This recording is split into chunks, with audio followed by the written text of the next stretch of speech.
오늘 함께 나눌 말씀은요, 주의 길을 따르는 자입니다. 우리가 오늘 시편은 도움을 구하는 시편이에요. 사실 시편이 정말 도움을 구하는 것들이 너무나 많이 있잖아요.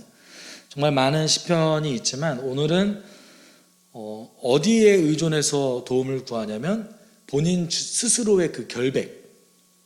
첫 번째는 이거예요. 나는 결백하다. 네. 두 번째는 이 결백한 나를 하나님께서는 공평하게 봐주실 것이다. 이런 전제예요. 네. 우리가 사실은 두 가지 전제가 있어야 어떤 공정한 결과라는 게 도출되잖아요. 첫 번째는 행동하는 사람이 공정해야겠죠. 행동하는 사람이 어떤 흠이 없고, 그리고 어떤 어김이 없이, 규칙을 어김이 없이 공정하게 살아야지 공정한 결과가 나올 수 있죠. 두 번째는 환경이 공정해야 됩니다. 아무리 그 사람이 이제 성실하게 살고 정직한다 할지라도 세상에 거짓이 난무하는데 어떻게 공정한 사람이 살아갈 수 있겠어요? 너무 이제 우리가 경험적으로 많이 알잖아요. 특히 이제 운전할 때 일단 우기고 보는 경우도 너무 많이 있고, 그 전보다는 많이 좋아졌지만 한국 사회도 역시 일단은 소리를 높이고 보는 경향성이 너무나 많이 있잖아요. 그래서 원래는 소리를 높이면 안 되는 거를 되게 하는 경향성이 그런 게 있는 것 같아요. 그런 것 같이 우리가 일상사회 속에서 사실 완벽하게 공정한 결론을 얻어내는 것은 쉽지 않습니다. 내가 노력한 만큼 무조건 이게 결과가 따라온다, 또는 나의 삶이 정직하면 그 정직한 결과가 나에게 따라온다, 이거를 우리가 삶으로 체득하는 것은 사실 한국 사회 정도면 굉장히 발달한 사회임에도 불구하고 그것이 쉽지 않다라는 거예요. 오늘 본문은 사실 그것을 아주 잘 보여주고 있습니다. 아주 잘 보여주고 있고, 동시에 하나님을 믿는 사람이 굉장히 모순적으로 느끼는 어떤 한 부분이 등장해요. 네. 뒤에 이제 우리가 14절, 15절에서 함께 나눌 건데, 하나님의 사람이 반드시 느낄 수밖에 없는 그 굉장히 지극한 모순이 등장하기 때문에 우리가 주의 길을 따라가는 자로서, 하나님의 길을 살아가는 자로서 왜 우리는 하나님을 의존해야 하는가, 또는 왜 도움을 구해야 하는가에 대해서 오늘 함께 나눌 수 있을 것 같습니다. 1절, 2절에서 처음에 이제 자신을 변호해달라, 하나님 내 편이 되주십시오 라고 오늘 시편 기자는 얘기합니다. 주님, 나의 진실을 변호하여 주십시오. 이 부르짖는 소리를 들어주십시오. 거짓 없이 드리는 나의 기도에 귀를 기울여 주십시오. 주님, 친히 너는 죄가 없다 판결하여 주십시오. 주님의 눈으로 공평하게 살펴보아 주십시오. 1, 2절의 결론은 제가 옳으니까 제 편이 돼주세요. 또는 이제 어떤 억울한 일이 있을 때, 어떤 힘든 일이 있을 때 너는 결백하다라고 하나님께서 판결 내려 주십시오, 이렇게 이제 간청을 하잖아요. 그런데 그 간청이 내 간청은 정당합니다, 저의 간청은 아주 정당한 일입니다 라고 얘기하는 근거를 1, 2절에서 두 가지를 얘기합니다. 첫 번째는 저는 결백합니다예요. 거짓 없이 드리는 나의 기도에 귀를 기울이십시오. 저는 거짓이 없습니다. 저 거짓말하고 얘기하는 게 아니에요. 첫 번째는 근거가 이거였어요. 두 번째 근거는 주님의 눈이 공평하기 때문에 제가 드리는 간청은 아주 정당합니다 라고 얘기하는 거예요. 여기서 이제 히브리어 원문을 살펴보면 저는 정당합니다 이렇게도 우리는 번역할 수 있어요. 하나님, 저는 정당합니다. 왜냐하면 제가 거짓하지 않았기 때문입니다. 당신이 공평하기 때문입니다. 우리가 이렇게 핵심을 뽑아낼 수 있거든요. 그렇다면 자신의 결백에 대해서 엄청 자신하는 거죠. 사실 유교 문화권에서 살아가고 있는 저희 입장에서는 이런 고백에서 익숙하지가 않아요. 저는 결백합니다. 하나님, 나 샅샅이 뒤져보세요. 제가 흠이 있나? 이런 고백이 여러분 쉽지 않습니다. 저희 문화권에서, 특별히는 우리 문화권에서는 정말 쉽지 않아요. 제가 이제 정말 문화의 다름을 많이 느끼는데요. 그 미국에서 공부를 할 때 한국 사람들은 조용해요. 엄청 조용해요. 질문도 그렇게 많이 하지도 않아요. 네. 그래도 유학 간 사람들은 그나마 많이 하는 편인 거죠. 한국 사람 치고는. 그래도 정말 많이 하지 않아요. 이왕이면 그냥 스스로 정답을 찾고 스스로 뭔가를 해결을 하던가, 아니면 수업이 끝나고 교수님한테 쪼르르 달려가서 이렇게 물어봐요. 그런데 이제 그 미국 친구들은 본인 실력에 대해서 굉장한 자신감이 있어요. 아, 나 잘한다 이래요. 근데 그 친구들이 이렇게 질문하는 거 보면 우리는 속으로 이제 다 그렇게 생각해요. 왜 저걸 질문하지? 아니, 저것도 모르는데 어떻게 신학교를 왔지? 막 이런. 저희는 그러거든요. 그래서 교수님들이 가끔 이제 깜짝깜짝 놀라는 거예요. 한국 그 신학생들을 보면 너희들 이거를 다 암기하고 있어? 이렇게 깜짝깜짝 놀라세요. 근데 이제 자신감의 척도가 다른 거죠. 한국 사람 같은 경우는 진짜 완벽하면은 이제 완벽하게 이렇게 달달 외우고 정말 실력 있는 사람조차도 그렇게 안 드러내잖아요. 잘 그거를 미덕으로 여기니까. 근데 우리 입장에서 여러분 이런 고백 해본 적 있으세요? 저는 떳떳해요. 저는 결백하고요. 아, 하나님 뭐 아무리 찾아도 제 흠을 드러낼 수 없을 거예요. 해보신 적 있으십니까? 저는 없습니다. 그나마 이제 했던 게, 아, 그래도 제가 옳은 길 가고 있는 거 아니에요? 그러면 좀 뭔가 좀 보여주셔야죠. 요 정도는 할 수 있을 것 같아요. 근데 요 정도로 하나님께 강하게 고백한 게 별로 없거든요. 3절이 그런 내용인 거죠. 주님께서는 나의 마음을 시험하여 보시고 밤새도록 신문하여 샅샅이 캐어 보셨지만 내 잘못을 찾지 못하셨습니다.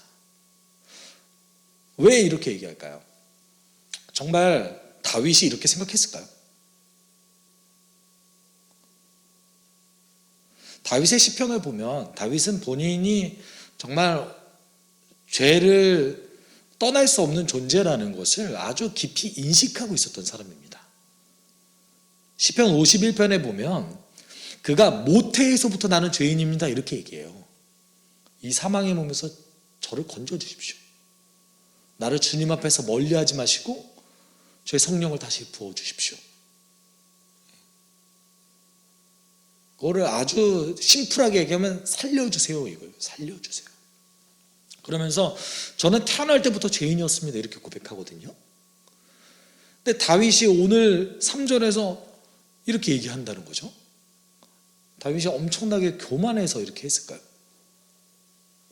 적어도 오늘 시편의 이 시는 의인의 시거든요. 어떤 누군가가 책망해서 쓴 것이 아니라 의인들이 하는 고백들인 거예요. 다윗이 이렇게 얘기했던 이유는 정말로 자기가 뭐 정말 샅샅이 뭔가를 살펴봤을 때 죄가 하나도 없다 이 얘기가 아닙니다. 이 얘기가 아니라 다윗이 정말 짚고자 싶었던, 정말 말하고자 싶었던 그런 포인트는 4절과 5절이에요. 4절과 5절을 이렇게 얘기하고 있어요. 남들이야 어떠했든지 나는 주님께서 하신 말씀을 따랐기에 약탈하는 무리의 길로 가지 않았습니다. 내 발걸음은 주님의 발자취만을 따랐기에 그 길에서 벗어난 일이 없었습니다. 그러니까 작은 실수나 어떤 죄를 졌기도 했고, 그리고 다윗이 큰 실수를 하기도 했죠. 그렇지만 다윗의 인생 속에서 다윗은 항상 인식하고 있었던 것이 무엇이었냐면, 저는 당신의 길에서는 벗어난 적이 없습니다. 이거예요. 저는 여기서 얘기하는 이 당신의 길은 사실 다윗에 의하면 율법일 가능성이 높습니다. 그러니까 하나님이 어떤 실수를 했을 때 그것을 만회할 기회를 안 주신 게 아니잖아요. 제사 제도를 통해서 자신의 죄를 속죄할 수 있는 기회도 주셨고, 그리고 어떤 선지자들을 통하여서 다윗이 회개할 수 있는 기회도 주셨어요. 그렇지만 다윗이 정말 하고자 하는 얘기는 뭐냐면, 저는 이 길에서 어긋나지 않았습니다. 우리로 따지면 저는 그리스도인입니다.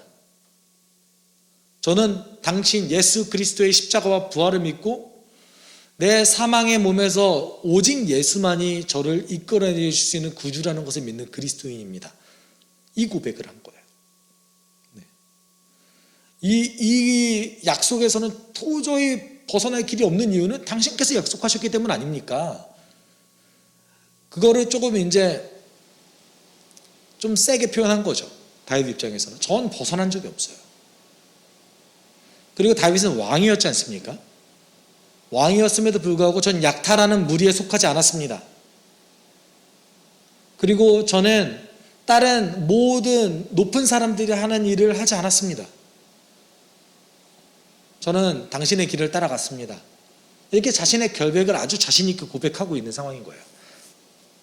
물론 이 시편이 어떤 사람은 그렇게 주장할 수도 있을 거예요. 다윗이 밧세바 그 범죄한 사건 이전에 쓴 시편이 아니겠느냐 라고 얘기하는 사람들도 있습니다. 그렇지만 아무도 모르잖아요. 그 정황은.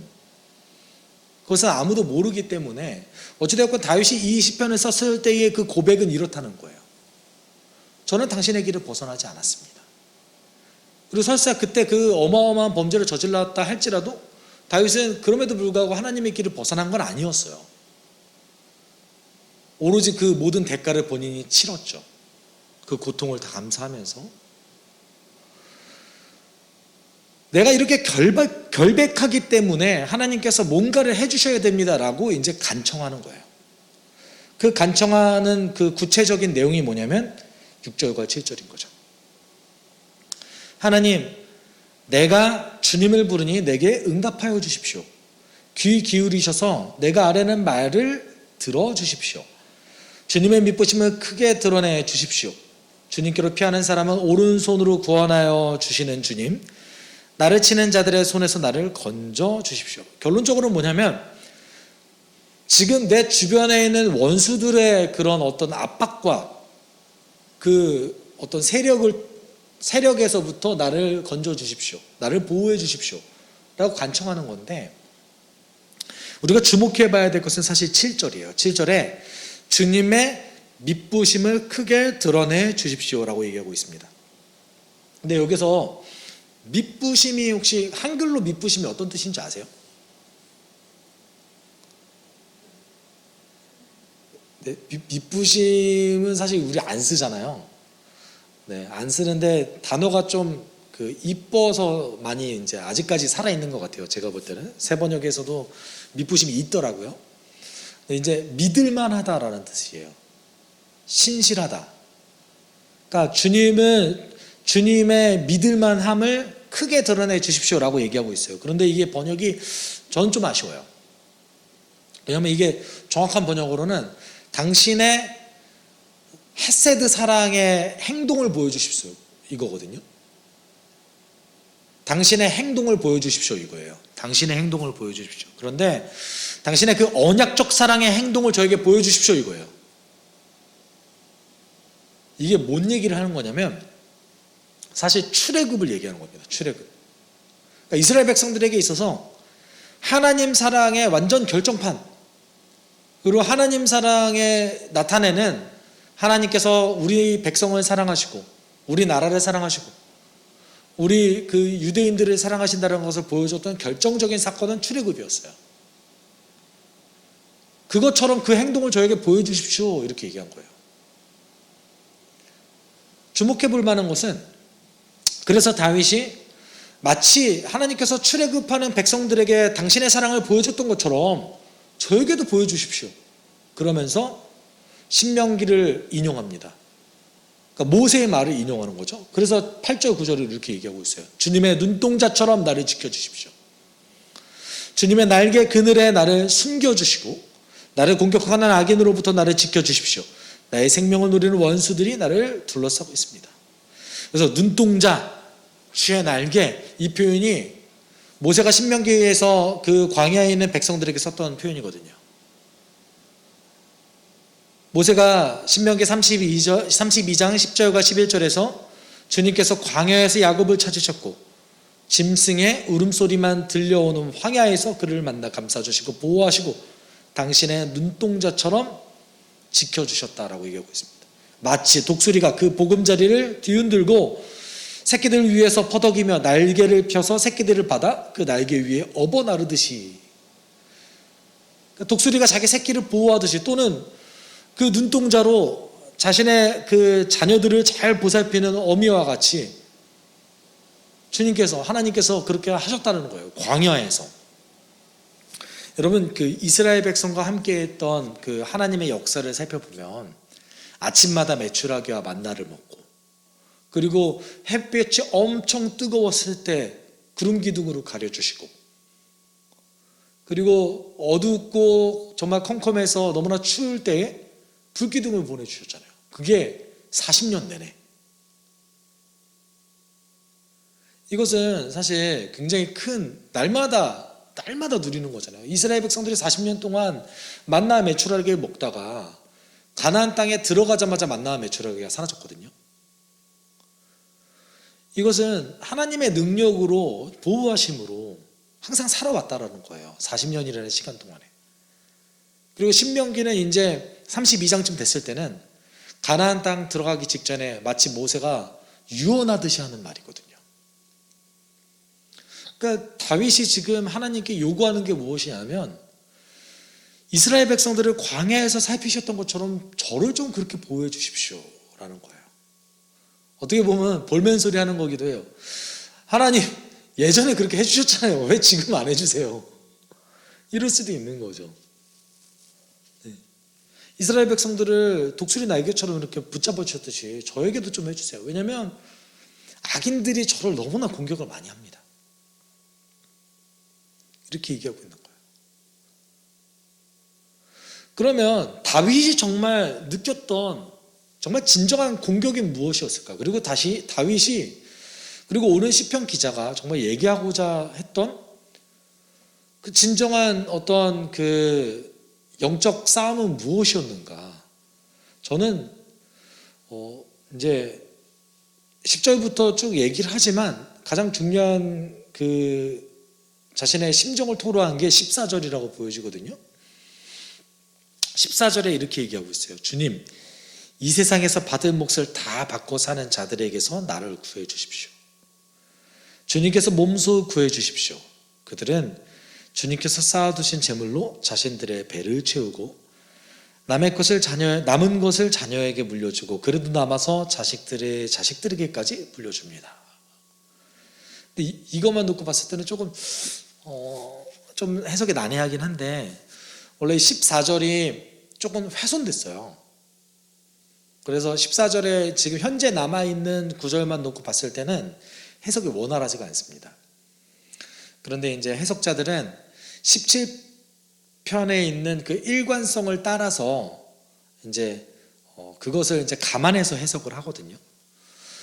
근데 여기서 제가 아쉬운 부분이, 번역의 아쉬운 부분이 뭐였냐면, 원래 처음에 어떻게 시작을 하냐면 그 필멸자, 어렵게 말하면 필멸자죠. 영원하지 않은 사람들, 죽을 수밖에 없는 사람들로부터 구해 주십시오, 이렇게 시작해요. 당신의 능력으로 죽을 수밖에 없는 사람으로부터, 죽을 수밖에 없는 자들로부터 저를 구해 주십시오. 그들의 인생의 그 길이와 그들이 받을 그 몫은 지금 사는 세상에 있습니다. 직역하면 그래요. 그리고 이제 뒤에 나오는 이제 남아서 자식에게까지도 사실은 이제 그렇게 번역할 수도 있고, 그 자식에게 더 남는 것을 줍니다, 이렇게 번역할 수도 있습니다. 다만 오늘 시편 기자가 정말 느꼈던 거는 요거예요. 어떤 거 느끼냐면, 주님께서 쌓아두신 재물로, 이게 원래 이제 원어로 번역하면 당신의 소중한 것들이에요. 당신의 소중한 것들. 근데 생각해 보십시오. 우리는 주의 자녀들이잖아요. 그리고 이 땅에 있는 이 창조 세계는 하나님께서 우리에게 선물로 주신 거잖아요. 그런데 생각해 보시면 하나님께서 선물로 주셨던 이 창조 세계에 있는 아주 소중한 것들을 악한 사람들이 더 많이 누린다 이거예요. 여러분, 그렇게 생각해 보신 적 없으십니까? 다윗은 그렇게 생각한 거예요. 하나님이 이 땅을 만드셨고, 그리고 우리 믿는 사람들을 위해서, 하나님의 백성을 위해서 이 소중한 것을 주셨는데, 그걸 본인보다 악한 사람들이 더 많이 누리고 있다 이거예요. 심지어는 그게 남아서 자녀들에게까지 준다 이거예요. 이 지극히 모순되는 그런 어떤 것을 보고 있는 겁니다. 원래 내가 누려야 될 것들, 원래 내가 더 많이 누려야 될 그 선물들을 지금 저 하나님의 길을 따르지도 않는 사람들이 더 누리고 있습니다. 하나님, 이게 대체 무슨 말입니까? 저런 그런 사람들에게부터 저를 구해주셔야 되는 거 아닙니까? 이렇게 얘기하는 거예요. 그래서 15절에 결론을 맺을 때 어떻게 맺냐면, 나는 떳떳하게 주님의 얼굴을 뵙겠습니다. 깨어나서 주님의 모습을 배울 때에 주님과 함께 있는 것만으로도 내게 기쁨이 넘칠 것입니다 라고 얘기합니다. 근데 여기서도 나는 그렇습니다 주님, 저는 의로움 안에서 당신의 얼굴을 봅니다. 내가 깨어날 때에 당신의 형상으로 인해서 저는 만족할 겁니다. 당신의 형상을 보는 것만으로도 저는 만족할 겁니다. 번역하면 이렇거든요. 그 찬양 중에 그 찬양 있죠. 아침에 깰 때에 주 형상에 만족하리. 그 찬양이 여기서 나온 거거든요. 형상이라는 말이 좀 더 좋을 수도 있어요. 형상이라는 말이 더 정확한 번역이긴 한데,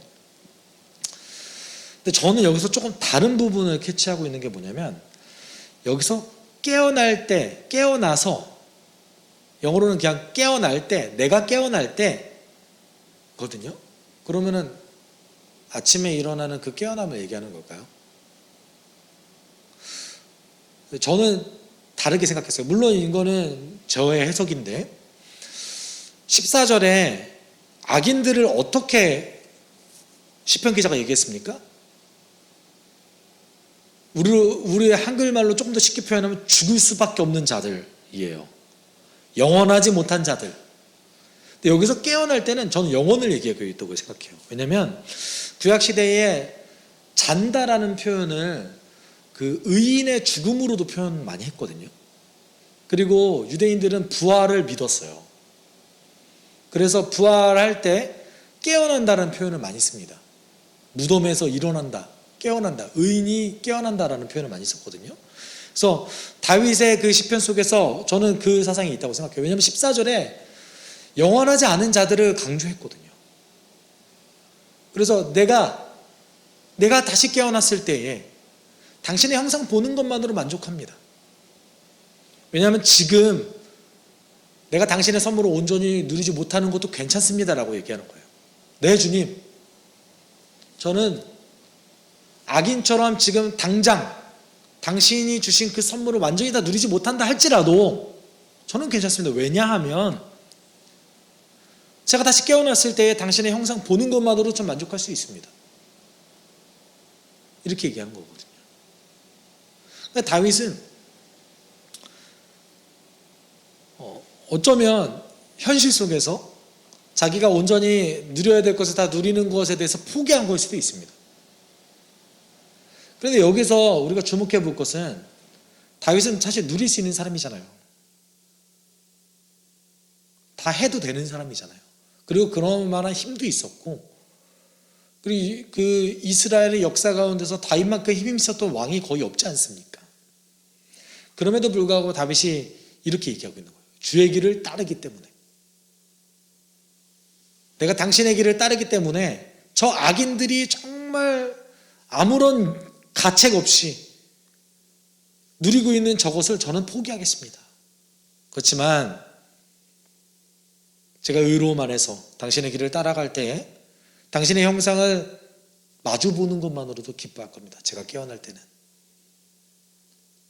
우리로 따져봤을 때는 주님, 이 땅 가운데 우리가 주님이 주신 그 선물로 주셨던 그 물질들을 다 못 누리고, 그리고 저렇게 정말 악한 행동을 하는 사람들이 너무나 잘 살고 잘 먹고 잘 사는 그런 모습을 보더라도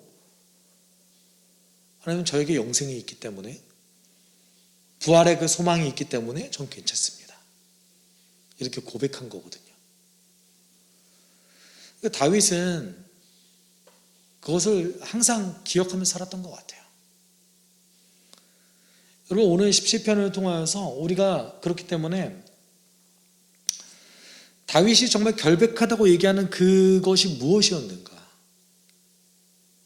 주의 그 길 안에서 벗어나지 않는 것 그 자체를 얘기하는 것이죠. 우리 안에 흠이 있죠. 그렇지만 우리가 주의 길을 벗어나지 않았을 때 하나님께서 우리를 수정해 주시는 은혜도 경험하지 않습니까? 다윗은 이걸 다 포함한 거라고 생각합니다.